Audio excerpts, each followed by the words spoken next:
Okay, so the transgender debate, if you want to call it debate, it's more like a crisis of stupid people whining about shit and other people being labeled as stupid people because they have the similar points to the regular crazies. Because the regular crazies aren't stupid and know what they're doing, like, effectively. So basically, what you had was the norm in the late 2000s was TYT gives you 3 to 5 stories about crazy conservatives every day, and 1 or 2 stories about crazy liberals every day, or corrupt liberals every day. And I remember one week it was like glasses from the Republicans. Mitch McConnell was connected to through his wife's company to decatons of methamphetamines or something being smuggled into the U.S. While at the same time you had like an Asian senator who's anti-gun in a hotel room selling guns. Which, to be fair, could have been fake. I don't know. I didn't, yeah, like, pay attention to it. I know there's like a incident at some point with a black mayor and being set up, but I don't know. I don't know. And then there's, of course, the whole situation with the DeLorean guy. The DeLorean guy needed money to, like, fund his company because it was gradually improving in revenue, but then a snowstorm hit the U.S. So the DeLorean became profitable, like, it's a whole thing. It involves Ireland. It's a whole thing, you know. But essentially, the FBI pretty much like coerced him into doing something illegal and like fucked over Ireland. Yeah, so the norm was conservatives usually do most of the crazy shit, and Democrats do some crazy shit, then or corrupt shit and whatever. And then you got some random conservative doing a predictable like anti trans thing where it's like the bathrooms he like promoted the idea that predators were doing something or could do something to you in a bathroom, which wasn't the case. It was like obvious fear mongering. But the response to that is like a really, really regular average story. Like, random bad thing conservatives do. This was like at the height of the gay marriage debate, and then all of a sudden, everyone started talking about gender, but they were talking about gender in a really cartoonish sort of way. Like, I live in Bulgaria, right? I live in Bulgaria. I have a weird accent. This is not a usual Bulgarian accent, I don't know. But in Bulgaria, you got Bulgarian politicians talking about gender. What does it mean, blah, blah, blah, gender? It was like they were using the American word gender, not the Bulgarian word, which is Pol.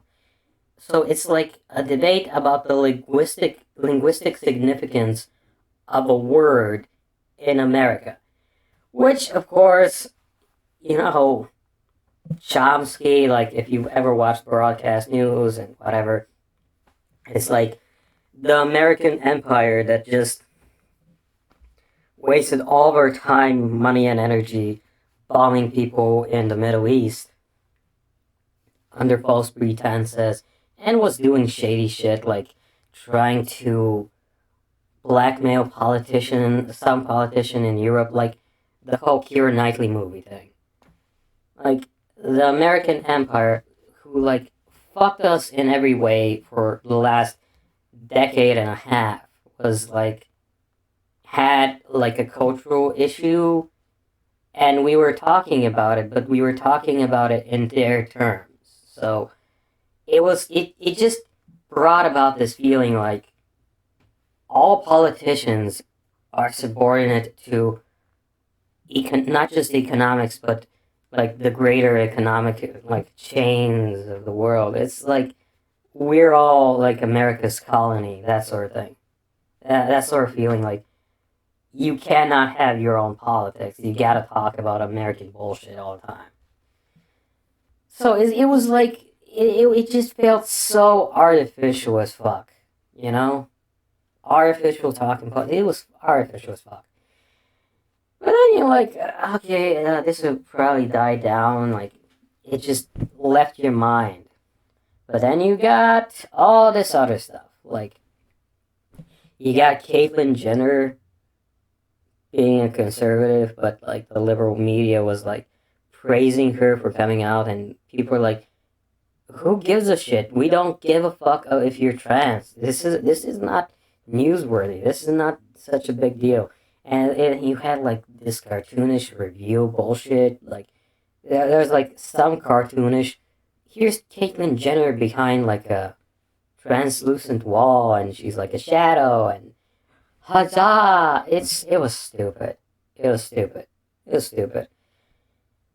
But the same type of people who like to talk about this were also the same type of people who like to talk about Gamergate.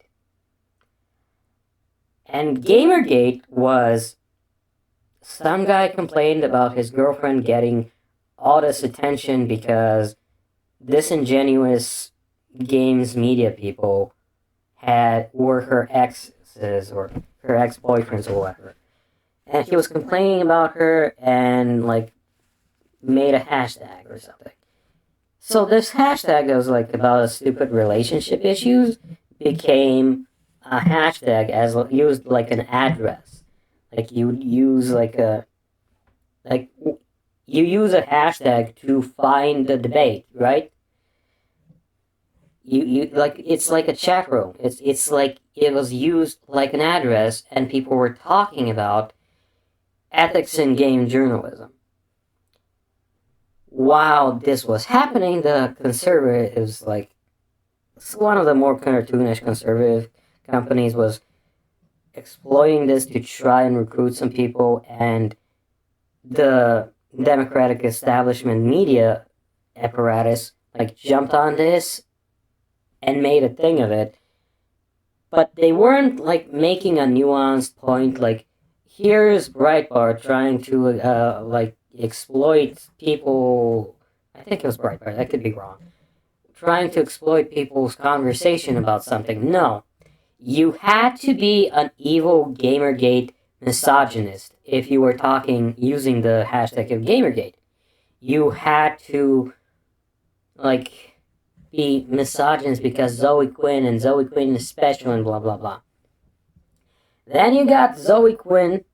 Oh, you got like the infamous Law and Order episode, which for some reason used David Pakman. Like, it's bizarre. David Pakman is one of the most progressive people on the planet. Or like the most famously progressive people on the planet.